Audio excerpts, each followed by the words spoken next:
By now, everyone knows that there's apparently a hostage/ceasefire deal, although as of this recording on Thursday morning, just an hour ago, Prime Minister Netanyahu's office issued a statement saying that Hamas is still trying to change some things in the deal and that he will not bring it before the cabinet until he gets a final answer from them. But in all likelihood, the deal is going forward. If you haven't yet watched our previous video, which gives the details of this deal, go and watch that first and then come back to this video, because we're going to assume that you know the details based on that video.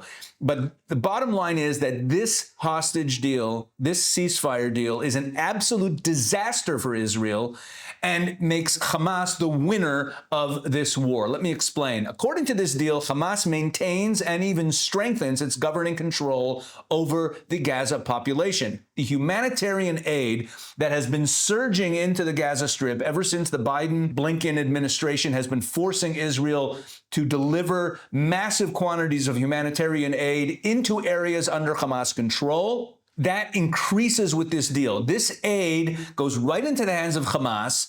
They then sell it back to the population at exorbitant prices, but they also use it as leverage for recruitment. They'll give it to families that give their sons to fight for Hamas. They use it to pay the members of Hamas, and they use the fuel, which is a big part of the humanitarian aid. It's not all sandwiches and milk. There's a lot of fuel in the humanitarian aid that all is commandeered by Hamas, and they use it to rebuild their war machine. Let me explain why it's going to get worse.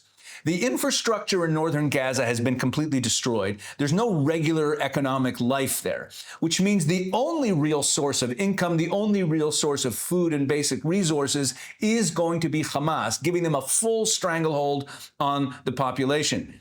This deal, once again, strengthens all of that for Hamas. Now, without the Israelis hunting them and attacking them, without a current war going on with Israel, it will make it even easier for them to use the profits from the aid and rebuild more effectively. Early in the war, Israel evacuated the population of the northern towns, for the most part, the civilians from the northern towns, hundreds of thousands of them, into the southern part of Gaza and set up a border that cuts through the middle of Gaza called the Netzarim corridor. According to this deal, Israel surrenders control of the Netzarim corridor and allows the population to return to northern Gaza with no restrictions on age or sex. Now, the IDF has still not located all of the weapons stores in northern Gaza, which means that Hamas and these fighting age males are going to be able to go back there and get their weapons and get what they left behind. But even without that, this return of this massive civilian population makes it far more difficult, even impossible, for Israel to resume the war.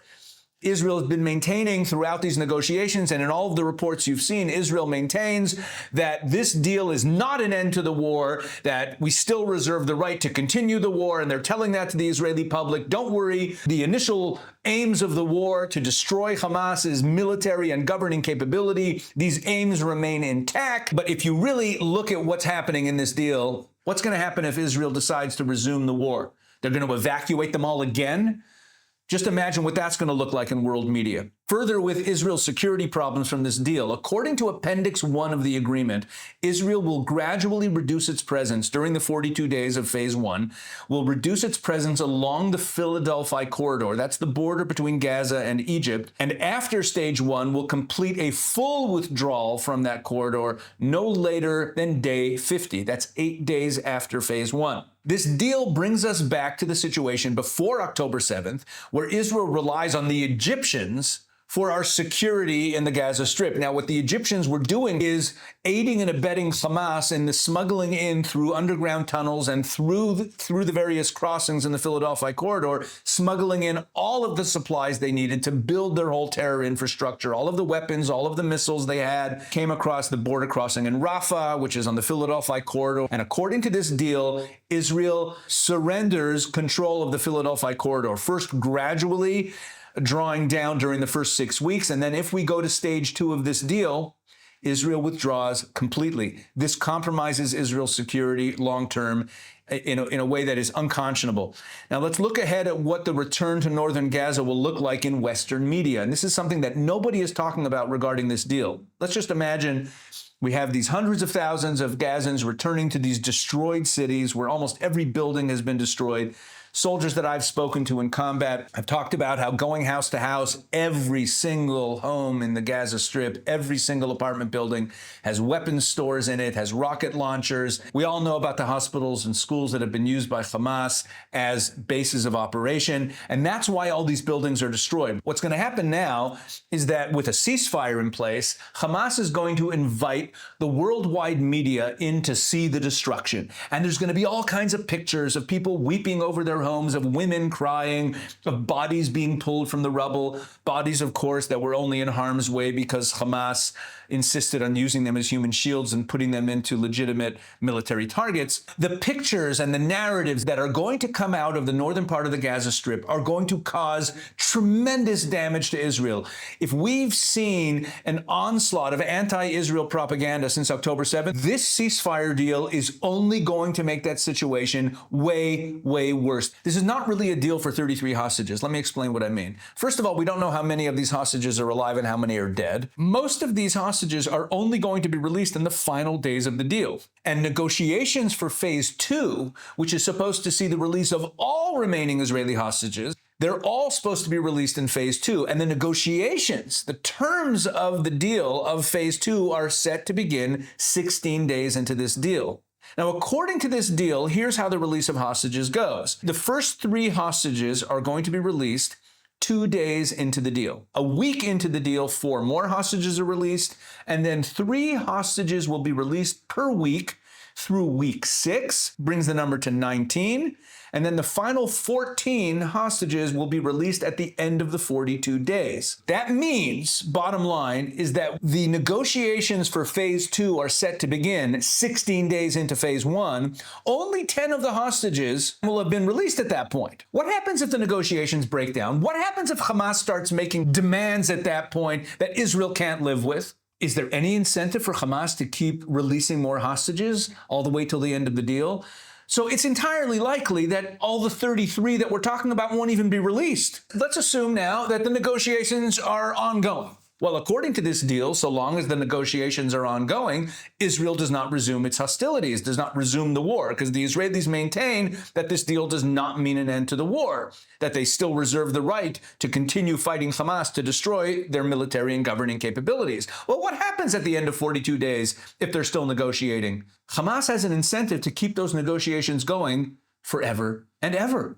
What's more, Hamas has zero incentive to come to an agreement that releases all the Israeli hostages in stage 2. If Israel insists that its war aims of destroying Hamas's military and governing capabilities are still intact, that they still reserve the right to resume that, why would Hamas ever release the final hostages? It's the only leverage they have over Israel, which means that the only way for Hamas to agree to release all the hostages is a situation where they do retain power in Gaza, they do retain their military and governing capabilities. Otherwise, it's going to break down. This deal dooms the remaining hostages to never be released or for Hamas to fully retain its governing capabilities to continue to be the governing authority in the Gaza Strip.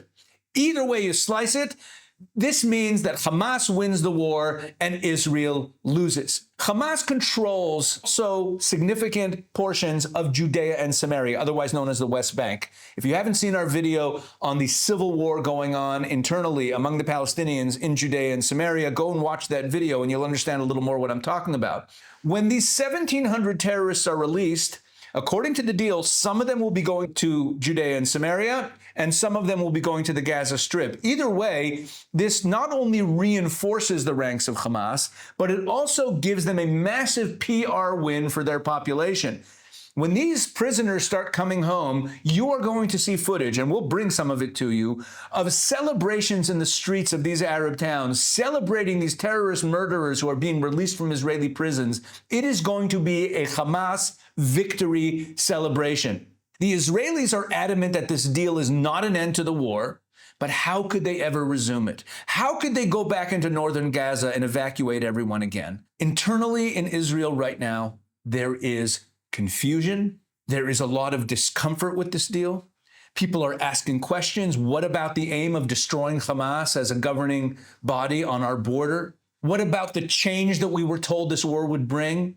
So many Israelis have sent their children into combat and lost their children in combat. My own children have been fighting in combat units in this war. What was it all for, if not to bring about a fundamental change where we no longer have a terrorist organization running a mini terror state on our border, threatening us and killing our people? This deal enriches Hamas financially, enabling them to stay in power, reinforce, and rebuild. It gives Hamas the opportunity to declare victory and be the hero to their public for the release of hundreds of terrorists who will also add to their ranks. It enables massive public relations wins for Hamas and the worldwide anti-Israel propaganda machine.